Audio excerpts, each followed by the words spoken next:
Good afternoon. I'm Jenna Winters from the Ohio Department of Natural Resources, Division of Parks and Watercraft. Thank you so much for joining us today. This open house is about Geneva and Headlands Beach, and it is my pleasure here in just one moment to introduce the manager. But first, I want to let everyone know up at the top of your screen, there should be a little window with a question mark, and if you click on that, it will open up a chat. So if you have any questions that you would like to ask Gary about these parks, you can do it there and we will pass those along. If we don't get a chance to answer your question right now during the presentation, we will have a staff member follow up with you. So feel free to let us know what you think. And without further ado, I would like to introduce Gary Jerome, who is the manager of Geneva and Headlands Beach. Take it away, Gary. Hey, Jenna, thank you. And a big personal thanks to you and Heidi for being behind the scenes and helping out.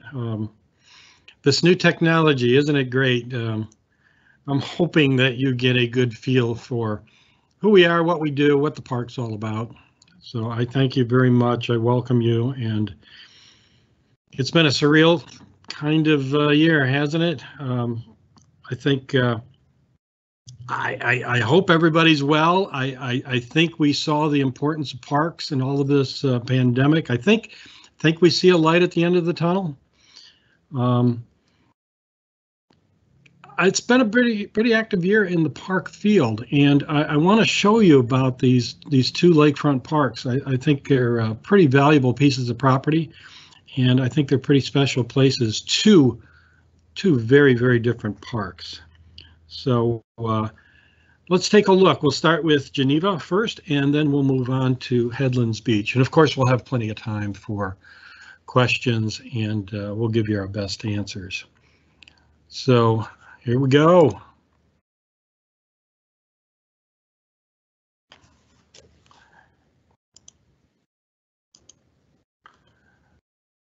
We got some movement here. So Geneva State Park, just north of Geneva, Ohio. We're going to show you where it is here very specifically. If you haven't been there, it's a neat place. It's one of the more comprehensive parks we have in our system. There's so much to see, so much to do, and we'll talk about the park and its neighborhood too. So let's give you that location here. We're going to start with one of these Google Maps here. And we've got a line stretched out from downtown Cleveland to Geneva State Park, and that's about 45 miles. It's really northeast because of the angle of the shoreline. What's really interesting, it's 45 miles east of Cleveland, but it's also 45 miles west of Erie, Pennsylvania. I think if we drew a line to Youngstown, I have a hunch it'd probably be 45 miles too. So let's zoom in a little bit here and take a look at the park. And I'm going to take this aerial and I'm going to draw a line around it. Can you see that, I hope? And that is the shape of Geneva State Park. And here is our trail map showing some of the features. To the west of the park, on the park land, we've got our cabins and our campground. To the top center, we've got our marina, and to the top right is the lodge. Most of the southern part of the park is a forested area, great for adventures. The park sits at just 2 acres under 700 acres. And we have one pretty great lake. So that's our location. Let's tell you here a little bit about the team. And I think you're going to be surprised by this because whereas I am one of the staff members there as a full-timer, I'm only there half-time because I'm at Headlands as well. And David Long is our maintenance guru. To say David loves the park would be a gross understatement. Julie Kozlowski is our administrative professional. Now, she does it all, but her emphasis is really boater registration. And we are a full watercraft office. We'll talk about that here in a little bit. And Pat Burgett. Pat's been there since the park started. If you want to know something about Geneva State Park, get a hold of Pat. Great resource to have. And Doug Lyons is our Northeast District Manager. Notice I didn't put the phone number in for his contact because I was pretty sure you're going to probably call him a lot and tell him how great I am and stuff like that. So we'll spare him from that.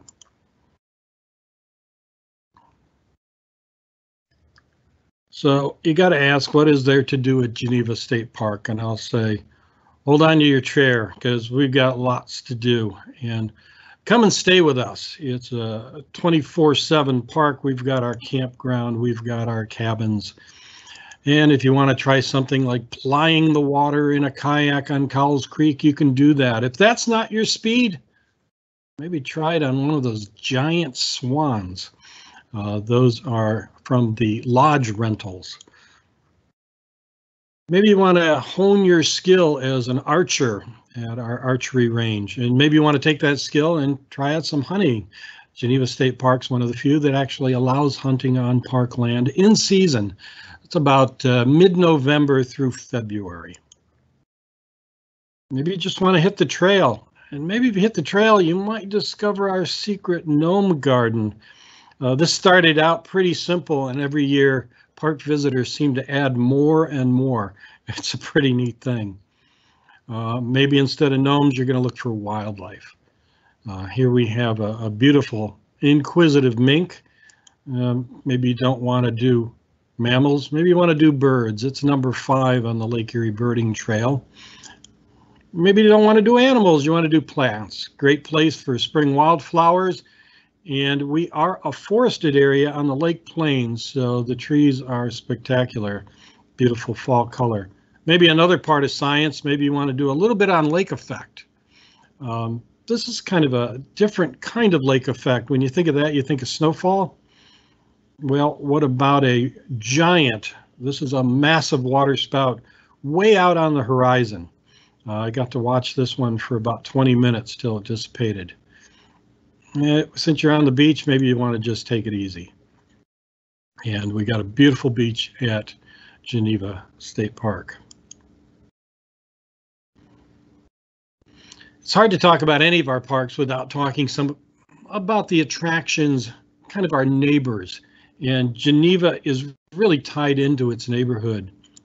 One thing you may not know is Ashtabula County, and Geneva State Park is in the very northwest corner of Ashtabula County. It's home to the densest collection of covered bridges in the state.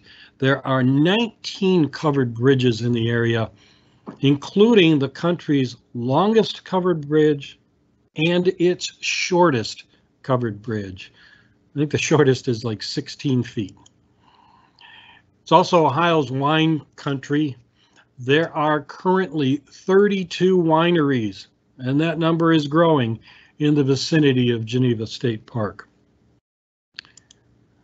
It's hard to talk about Geneva State Park without talking about our next door neighbor, the village of Geneva on the Lake, once an amusement park, now a strip that really retains its amusement park midway feel.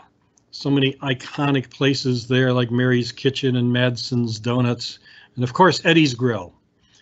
And when you have a neat area like village of Geneva on the Lake, you have neat events. Rumbling into town the weekend after Labor Day is Thunder on the Strip. This is one of the biggest gatherings of motorcycles in the country. Well, if you're not into that, a couple of weeks later, you've got the Grape Jam Buree. I think you're supposed to kind of hesitate there so it sounds better. Grape Jam Buree. All kinds of activities and events going on associated with that, including, yeah, the old-fashioned way to get some grape juice. What are you going to do with it? Well, maybe you'll have some ice cream. Pretty neat events in the area. I don't think any other place affects who we are and what our future might be other than Hearthside Grove. You notice it says Lake Erie there. Yeah, this is in an area that is surrounded on 3 sides by the park, which includes the north side.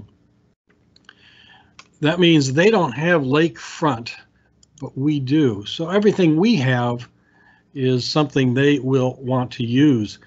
And this is one of their campsites. Not your typical campsite, but everything, even from a Class A like this, down to the simplest tent is something that we accommodate. We cheer them on. The better that Lake Hearthside Grove gets, the better our park has to be. And that includes amenities such as our beach. So we share that beach with a lot of different entities, and it's an important part of the park.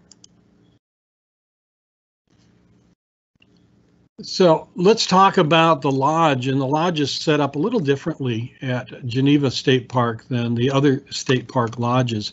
This is actually on a parcel of land in the northeast part of the park that was leased to the county, and the county commissioners built this lodge and they manage this lodge. And it is an absolutely beautiful lodge. Full service, including the main structure and the cottages. And if you go inside that house type center portion, you'll be surprised what you find.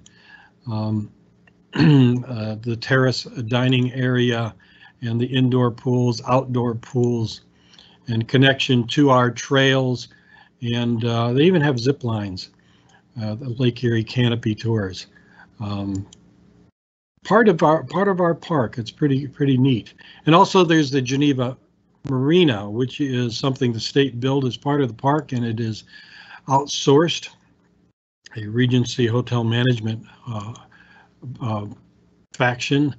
A very large marina. It is a clean harbor marina, about 400 slips here. Probably all of those are already sold for the season. They also have almost 20 transient slips, and we have 6 ramps to put your boat into the lake. Full service marina with fuel and food and clothing and fish cleaning and boat repair and storage and more. Pretty neat place. Rentals, they have kayaks and personal watercraft. I think the jet skis are the most popular by far. It's rare to see them actually in the harbor like that. And a dozen or more fishing charters. We are the walleye capital of the world. You know, a couple of years ago, Geneva State Park was voted the best family fishing location in the nation. And through my experience, a lot of places in the country call themselves the walleye capital of the world. Well, they can take their 15 to 20 inch walleye and brag all they want, and we'll talk about our 30 inch walleye. It's a little different here. So it's a beautiful, simply beautiful place. Let's talk about our facilities in the park here, our cabins and campground. I don't give you a lot of charts in this presentation because they're really hard to read, but I just wanted you to see this because if you take a look at that green line, you'll see that as it starts out on the left, it's a little depressed. Well, that was our rentals, our overnight accommodations in the state last year. You can see that COVID really shut us down, but notice how that line kind of in a straight up and down fashion just exceeds the orange line, which was from 2019, and it stays on top of it for the whole of the year. So even though we had a pandemic, do you think the parks were used? We had more visitation and more overnight stays than probably any year in our history. And so I think it's important to understand that, especially when you look at some of our facilities like cabins and campgrounds. In this picture, which is right off our website, you can see that curve at the top, that semicircle. Those are our cabins. Down below, those are our campsites. And we'll talk about our 12 Cedar Cabins. Pretty neat structures. They include a bedroom and a kitchen and a living room with a fold-out sofa. Above, we have a sleeping loft. They have an awesome deck and an awesome view of Lake Erie. I will guess those are pretty well booked into probably mid-September. And we have 93 campsites. All of them have electric. 19 of them are full hookup. The amenities, a couple of Restrooms, this is our shower house, full service shower house. We also have a laundromat as part of this. We have a surprise coming to our campground. We're going to talk about that in a little bit. We have a fish cleaning station and much more. Last year we went to all online or phone reservations. You don't get your reservations by calling the park or stopping by anymore. And reserveohio.com is one of your best ways to do it. You can take a look at the campsites and pick your dates and use your credit card to get your spot, or you can call the 866 number.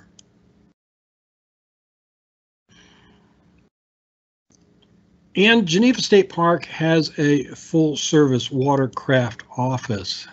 Back in about 2014, I think it was, state parks and watercraft came together into one division, and we still serve the boaters today, whether it's on the water or on the land, and making sure that people have a safe visit in our park and they understand the rules.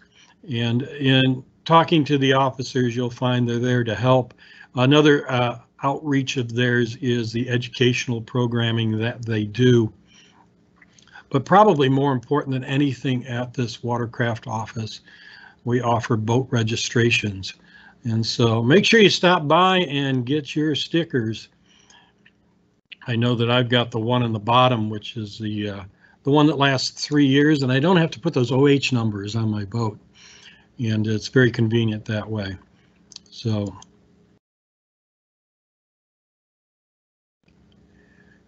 what have we done in the last few years? I've been the manager since June of 2019, and a lot has happened. Just before my arrival, we added a dozen or more full hookup sites to the campground, bringing the number up to 19. We hope to do more in the very near future. There was a portion of trail, and I remember on my very first day, they took me out to the paved trail that winds 2 miles through the northern part of the park, and they showed me how Lake Erie took a big chunk out of it. Erosion caused a portion of that trail to fall into the lake. So it has recently been rerouted and repaved, and we thank the county commissioners, and they've been very generous in their support of this important trail. We have a tree management program going on, which seems a little bit subtle. It seems at first it would be just identifying dead trees and cutting them down, but it's much more than that. Our staff are trained in tree health assessment, and we take it very serious. And as a part of that, we will be commencing our second part of tree management. Our job isn't just to cut the trees, but to replant trees as well. And if you're looking for, I think, a very positive silver lining out of our pandemic here, it's that a lot of our facilities went hands-free, and not just simply putting up a hand sanitizer like this, but it's the soap, it's the spigots, it's the flushing units, it's the hand dryers, it's the light systems, all touchless.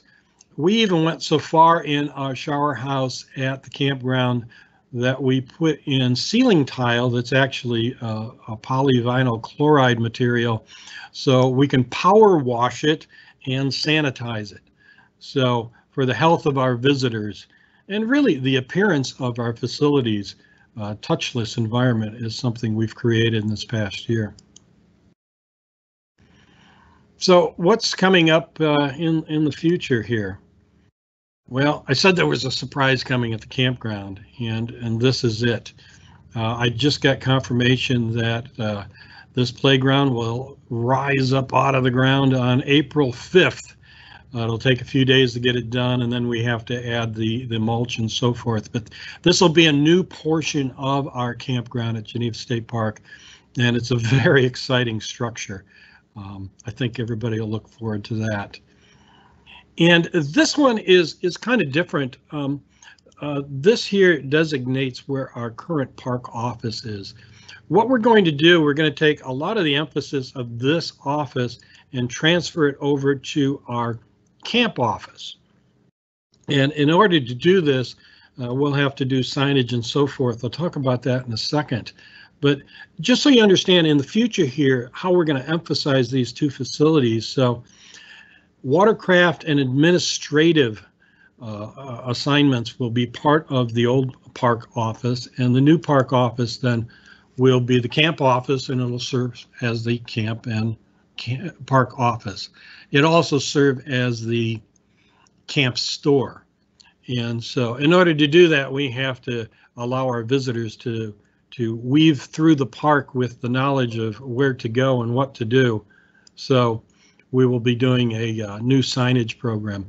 We actually snuck one of these signs in last year as a kind of practice to see how it was to put them in and how effective they worked, how well they looked. And I think we're hitting all the bullet points on this.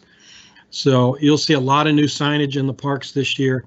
Signage that not only is informative, it'll make sense, and it will look better.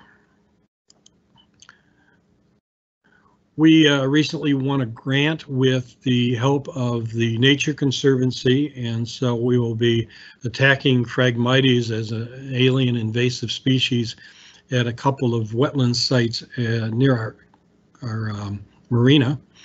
And so that'll bring that area back to something that is a lot more attractive and better for wildlife. And something you might not have noticed is over the last couple of years, we've been modifying our mowing plan. Anybody who's been on a zero-turn mower knows they're a lot of fun to ride on. They're a lot of fun to drive. And you're just looking for that next place to mow. And I think we've cut back way too far on some of our areas. And we need to bring the nature back to the park. And so it's been 2 years now. This third year, you'll start to see the effects of that, and you'll start to see some wild areas sprouting up and areas that were once grass. Now, we'll still have plenty of areas for picnicking and for sports and so forth, but it's a part of our taking back the park, the nature of the park plan. All of this work probably takes a superhero, but Jenna likes this, I can tell. This is this is the statement. We're going to have new park uniforms, and Jenna didn't know this. Maybe Heidi didn't either, but this is what they're going to look like. But I think this is just for the park manager. I think he gets this one. I don't know. I'm thinking your maintenance staff gets that one, Gary. No. See, I got that covered. I got that covered. My bad. I just wanted to make sure you were paying attention. So, yeah, this is definitely the park manager outfit. And like if the staff is out and they're doing some tree management or whatever, this would be their uniform. So, well, wait, that's not quite right. That would be their uniform. So, nice touch.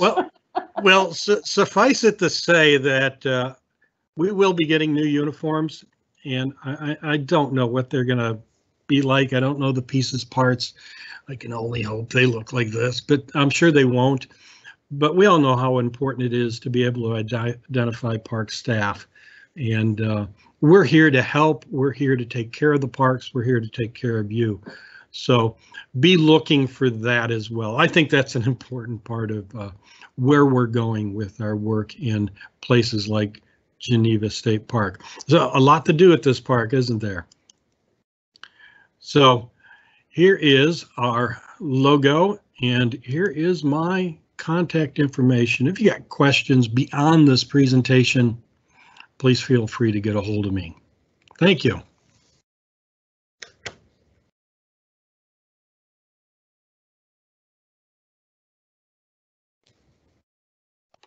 Well, I can say that we officially have no questions for you, but we do have some attendees still sticking around. So I encourage you, if you have any questions for Gary, feel free to drop those into the chat bar, and we'd be happy to discuss whatever you want to know about.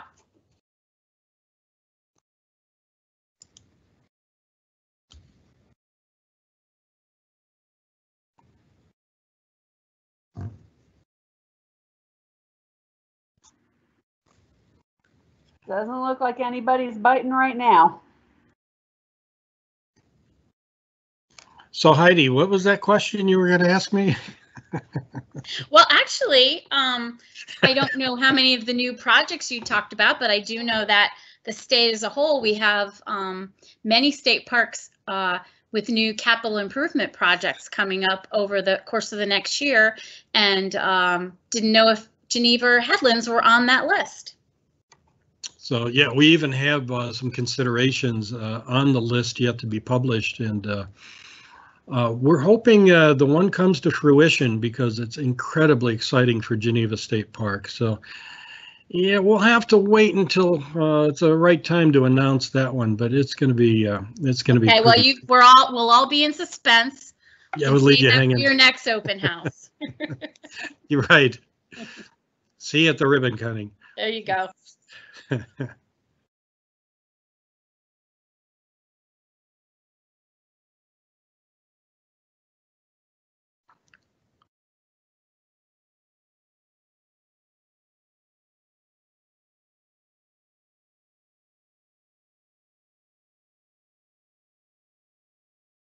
All right.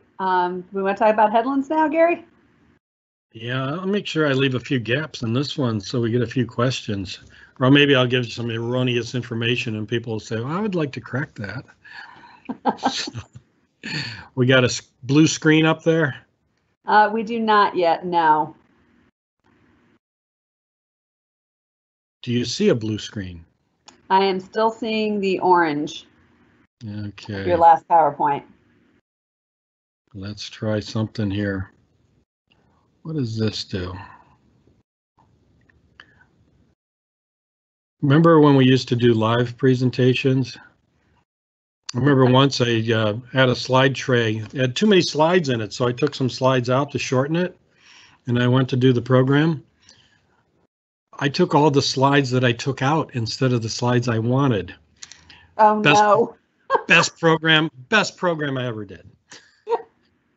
So, let me try if I do the stop sharing, will that maybe? Yeah, and maybe try just close the other PowerPoint out so it's not an option. So this one's going to go away, this one's going to go away, and this one's going to show up. How's that? Waiting.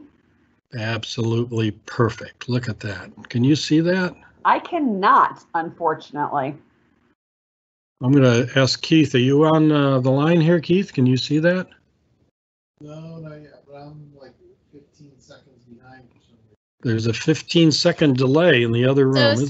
So sometimes what happens with these is that your PowerPoint, because of you have all those, with the wizardry of PowerPoint, you have all those fades and fly-ins. That's a really huge PowerPoint, and sometimes Teams chokes a little bit with those really big, especially with the internet. So it could just be you need to get caught up. So you might just need an extra 30 seconds to get that to load. Well, except I'm not seeing the share window.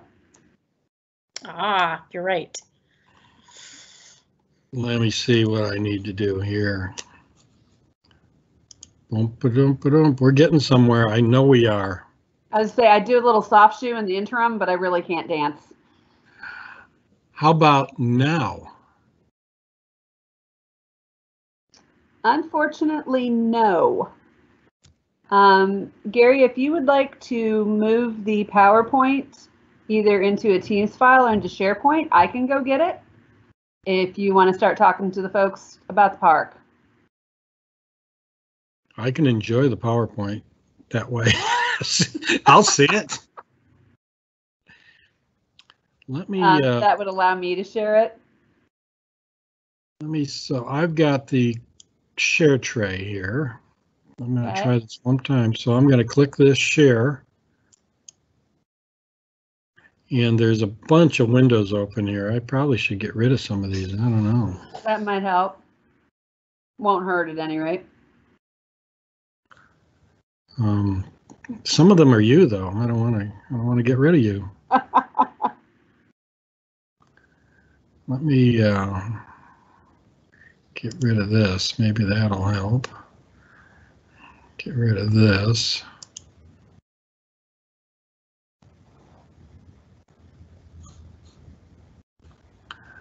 Well, we've cut down quite a bit.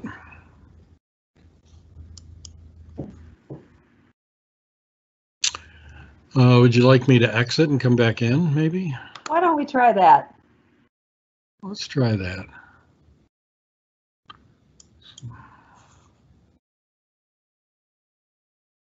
So sorry about this, folks. Best laid plans.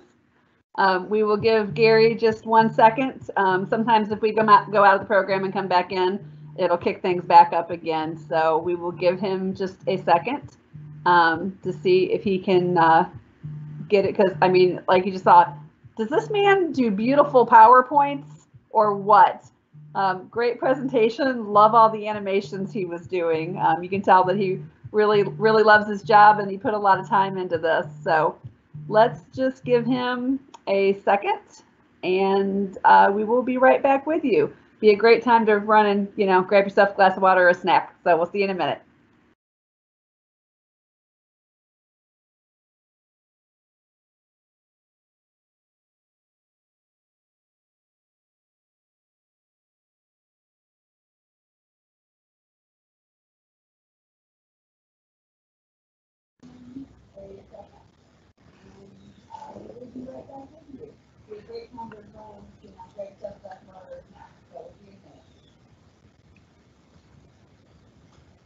Okay, I'm back, I think, in the meeting. Okay, yep, we can see you. I am going to, we're going to Headlands. And I am going to share the screen. Okay, I'm back, I think. And how about now? Give me just 1 second, Gary.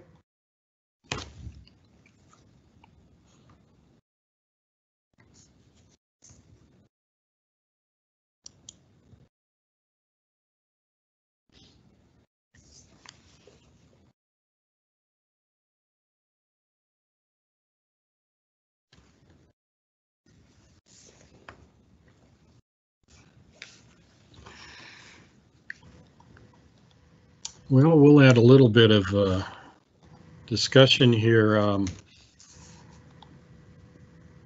Yeah, Gary, unfortunately, I'm still not seeing the share. If you can drop the PowerPoint, like I said, into SharePoint somewhere or into a Teams folder, I'll be able to get it. If you can just tell me where it is. Okay, I'm going to try to figure out how to do that. I'm just not a master at it. Does it have a lot of pictures like the other one? Sure it does. Try emailing it to me just for grins and giggles.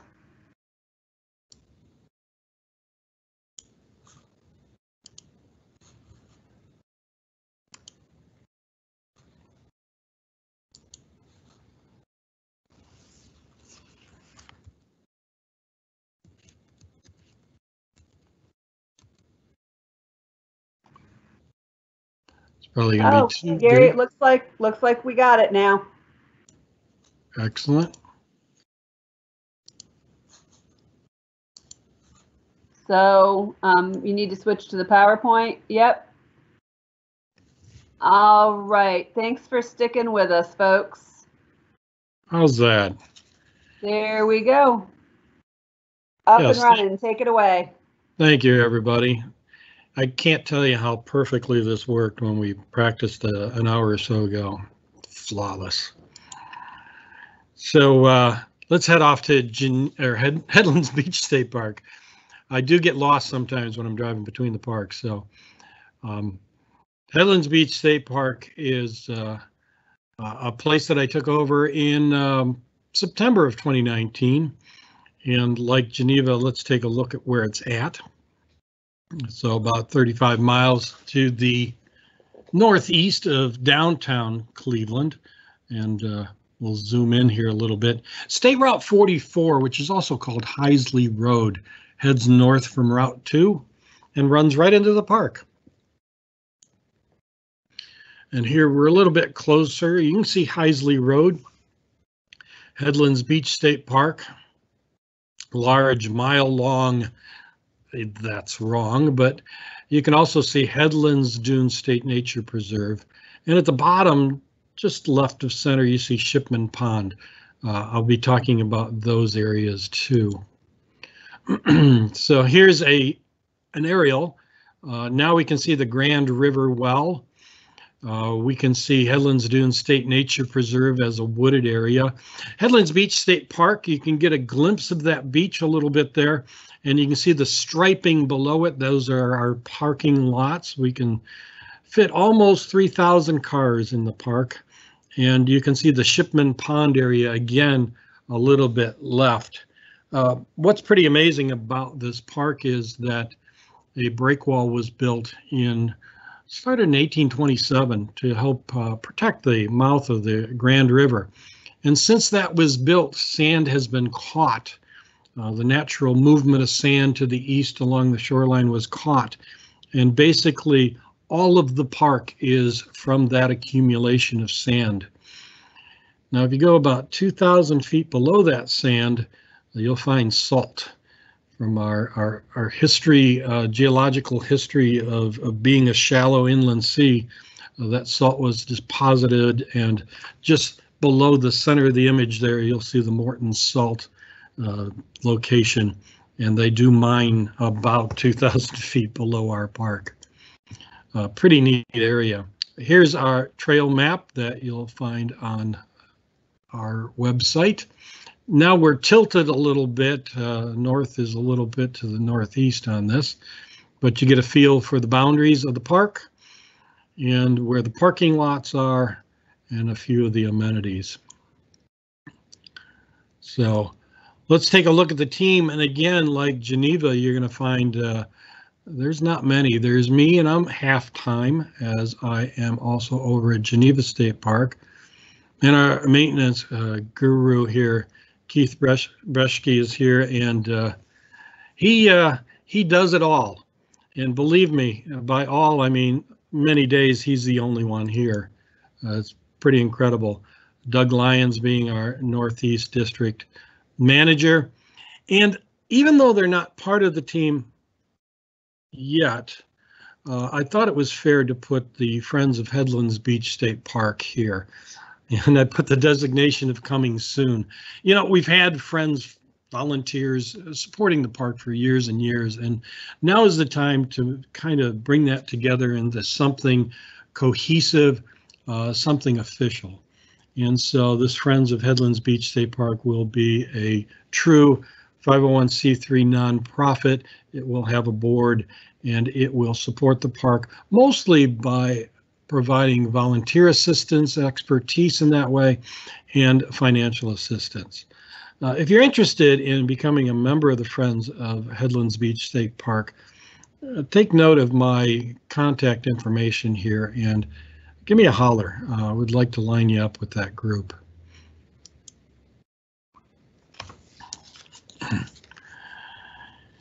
You know, there's a lot of things we say about the beach at Geneva State Park, and I said that one kind of broken phrase there said mile long, and it was going to say beach.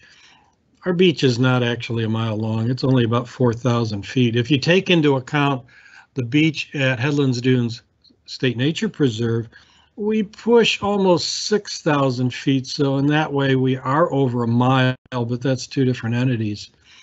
What's amazing about our beach, though, is that it's not only long, it's deep. 400 feet at really its widest point. 35 acres of beach. I did a little bit of math. That's 1.5 million square feet. Or since we're in this mode of social distancing, if you break it into 6 by 6 squares, we can only accommodate 42,350 groups on our beach. That's a big beach. And here's a view of it. and it is massive. As a matter of fact, if you walk from one end of the beach to the other, you're probably looking for a ride to get back to where you started. Incredibly large sand beach, probably the biggest one on Lake Erie. And what do you do on a beach? Well, you have fun in the sun, that's for sure. And people have been having fun in the sun for decades, since the 50s, as a matter of fact, back when this picture is taken. So you got 35 acres of beach on Lake Erie. So what? There's great beaches around this country. How do we compare? You know, for over the last 25 years, we've been on the list of top beaches. Sometimes we're in the top 10. All the time, we're pretty close. So I want you to think about that. Here we are, a Midwestern state on the shores of a freshwater Lake Erie, and we're competing with Florida, California, Hawaii as one of the best beach locations in the country. That's a valuable state park.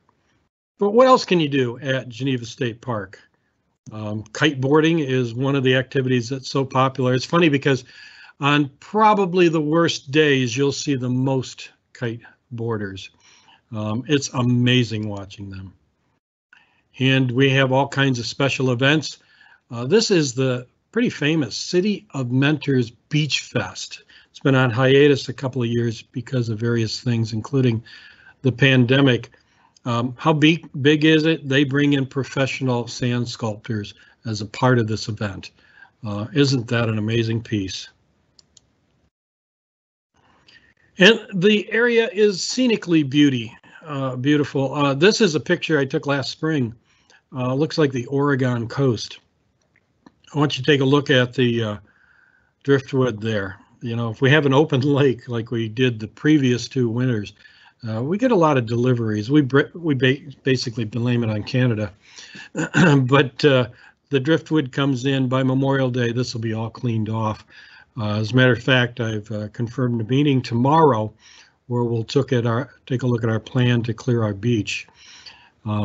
And part of our beach plan is to help enhance the nature of the park. So we're also helping to build the back dunes of the park. And that'll help not only with Lake Erie infiltrating our parking lots, kind of thwarting that, but also it cuts down on the amount of sand that gets beyond the beach and into our parking lot areas.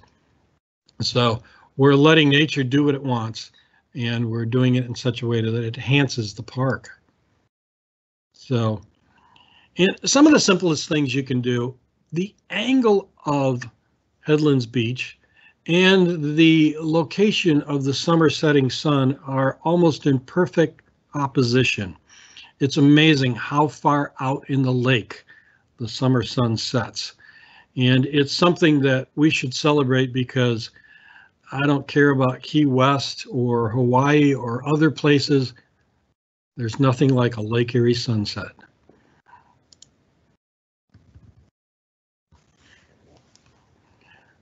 Being an area dominated by parking lots and an open sandy beach, you'd think there isn't much wildlife in the park, but yet there is. The ubiquitous here red fox. I took this picture with my iPhone. This fox is everywhere in the park. I think he owns the place. I talk nicely to him. There's hardly a day when you don't see the fox in the park. One thing we want to stress, though, is please do not feed the wildlife. And if you think you need to feed the fox to get a better picture, you really don't, as this picture shows. Feeding wildlife has a lot of negative aspects. And we have a park that's very crowded, and the last thing we need is negative interactions with wildlife. So enjoy them from a distance. Other mammals include white-tailed deer and skunk, and of course, you love to see skunk from a distance. And if we clean up our picnics a little bit better before we leave, we'd probably have less close encounters with skunks. Other types of wildlife we find in the park, I heard them this morning in good numbers. The spring peepers are out right now. We'll talk about where they live in a little bit. It's an interesting place and a problem that's becoming a pretty neat positive in our park. And to come and see the monarch butterfly migration is like no other place in Ohio. Kind of centered around the month of September. Thousands, if not tens of thousands of monarchs filter through the park. And if you think it's a rare shot to see 3 of them on an aster like this, that's a pretty common thing in September. And it's inspirational to think where these butterflies end up by the time their journey is through. It's amazing. Perhaps the form of wildlife that Headlands Beach State Park is most famous for is the bird life. We are one of the top birding locations in the state of Ohio. Here's some pictures some of my friends took. Thanks to Jim and Sarah for sharing these. These are all from last year. This is a long-eared owl and an American avocet. That looks like a beach picture, doesn't it? Maybe on the coastal Atlantic coast or something. That's from Headlands. Purple sandpiper working along the beach. And I love this inquisitive guy. This is a prairie warbler. You say, wait, Headlands Beach isn't a prairie. Let me just say this, when it comes to birding, expect the unexpected at Headlands Beach. Great place, and birding's ramping up right now. The number of birders in the park is increasing by the day, and especially when we have weather like this. Can't talk about Headlands without talking about our neighbors, and we've got 2 very special neighbors. We'll start off here with our Division of Natural Areas and Preserves, and their little corner of our property here called Headlands Dunes State Nature Preserve. Again, that break wall that was started in 1827 started to build up not only sand, but sand has the natural tendency along the lakeshore to form dunes.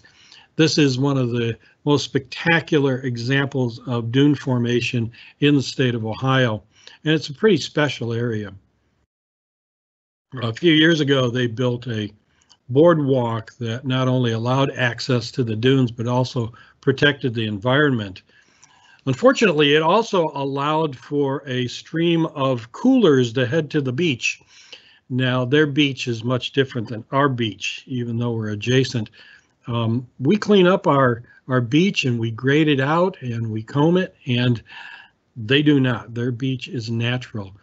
Nonetheless, there's a lot of sunbathers and a lot of activity on the beach, and it's kind of unfortunate. I mean, it's a neat place to see and you're welcome to go there, but also remember that it's critical habitat.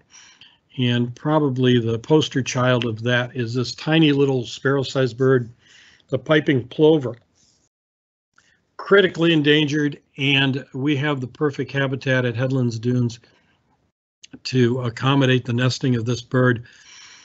And despite being seen in migration every year, no nesting attempts have been made. So it'd be pretty cool to have our dunes turn into the home of this bird. The other area I want to talk about is the Mentor Marsh, which at one point was famous for catching on fire. And the problem was it was overrun with a plant called Phragmites, a tall reed-like plant that, when dried out, provided great fuel for a fire. Well, through the work of not only our Natural Areas and Preserves staff, but also the Cleveland Museum of Natural History, the marsh is back, and it went from something that was almost 100% Phragmites to this diverse habitat that you see today. And with all the great plants that are in there, the wildlife abounds and includes species such as river otter, which is pretty cool. And so I call it the complex. You've got Headlands Beach State Park, Headlands Dunes State Nature Preserve, and Mentor Marsh. It's one of the greatest nature areas in the state. A few of the amenities that we have in the park. We have a reservable pavilion. Again, it's the online reservation that would get you a place here. Now, we're still in a point where we're not reserving them. we'll see what the beginning of June brings, and if everything keeps progressing the way that it is now, it's very likely you'll be able to reserve this again. And we have, during the summer season, a full-fledged concession stand and an amazing paved trail that kind of splits between the parking lots and the back dunes of the beach. This trail also serves as part of the larger and maybe more famous Buckeye Trail.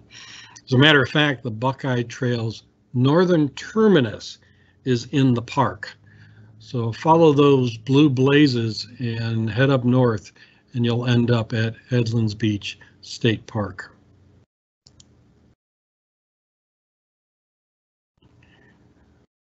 Recently, flooding has become a serious problem at the park and caused us to close, but also caused us to learn a little bit about the dynamics of the park. And as you take a look at a picture like this, you can see that roadways are flooding out, but I want you to pay really close attention, because on the left side in the green space between our entrance and exit drives, you'll see water as well. And therein perhaps lies the key to how we get the water off the roads as we cause it to flow into our natural areas. And I'm using the term natural areas because, as you would see these places today, they're no longer well manicured, but they are natural, and they are working hard for us by containing some of the flood water. Flooding along the beach can be common. This was actually a picture taken late last winter when there was almost 20 acres of water on the beach, and I do blame it on those fences. A lot of you probably call those snow fences. In the field we call them drift fences, but I think these were water attracting fences, and if they were, they did a good job. And here's a look from overhead of our western parking lots. And I want you to take a look at the color of the land between the parking lots. And as you go from the top right to the lower left, you'll see there's a really darkening of that. And that's because this area here circled tends to flood out readily. As a matter of fact, what we believe happens here is that this area is now fairly below the lake level itself, and what you would call the water table, the groundwater, is actually exposing itself above the surface. Thus, we have flooded out parking lots almost constantly. Now, right now, you know, we haven't had rain in a while, and I walked out there today, and although it's drier than usual, there's still water there. There's ducks there. There's great blue heron fishing. There's spring peepers singing, and they're building up their chorus there. We even have fish in this wetland area. So what are we to do with that? There's a picture. That's about what it looked like today. We actually wish to turn it into its own dedicated wetland. If Mother Nature wants it to be a wetland, it's too time-consuming and costly for us to say otherwise. And so through the acquisition of a GLRI grant that we just acquired, we will this season be turning our flooded parking lots into a true wetland. And maybe we'll acquire a couple of ducks such as these northern pintail. It's an exciting project. I'm really looking forward to it. So the entrance of the park, we're going to talk a little bit about curb appeal and safety. This is what our gate looks like today, and we have these double gates on both the entrance and exit with those stop signs. It's kind of a frightening thing when you come and the gate's not open. These gates are also rusting into pieces. It's their time to go. It's also a tough thing for us to open and close these gates every day. Remember, Keith is our only staff. And so what we're planning on doing, the bids are out, and we're hoping to move to a different type of gate unit. And this gate unit will also be automated and programmable. And so we can open and close at the hours where we should be, and we can secure the park at night. And as you can see by the difference between these two gates, we'll certainly be enhancing the curb appeal of the park. A park deserves this. And also with the gates, we have our entrance sign. And in this, we have a little bit of confusion because it just says Headlands Beach State Park, where else we also have the Headlands Dunes State Nature Preserve. So we're going to do one of our new signs, which will look something like this. I know that's an old sign and I apologize, but we'll say something like this so that visitors, maybe they're using their GPS to get to the state, the State Nature Preserve, and they're not sure they're there because the sign doesn't mention it. We also want to make sure visitors can differentiate between what the rules are within the nature preserve and within the state park. So curb appeal and security. And more stuff. We got a lot going on, and I'm not even going to list it all here. At the top of the hill along Headlands Road, very western part of our park, we have the old, what we call the Headlands House, and that house has been in the state of disrepair. It is no longer seen as value to the state parks in its current condition. And I actually have a meeting tomorrow, and we'll be discussing how it gets leveled. So let's get rid of that. And as part of our western parking lots, we do have a restroom that kind of sits in the middle of the flooding. And so this restroom will be demolished, and all the asphalt of the parking lots will be removed as well.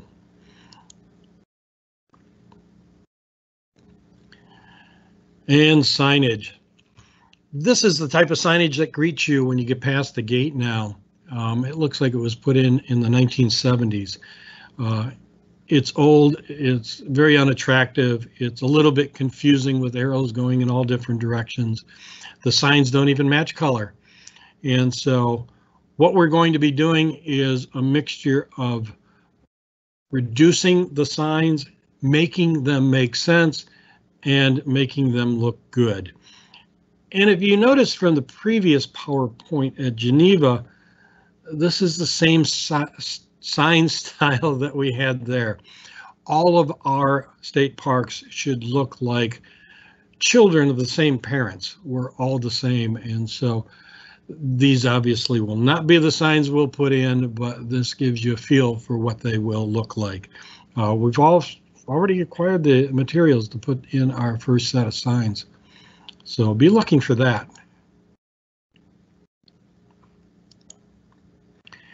And I'll end it with this. And if you think the kayak's lonely, I think the kayakers are lonelier here.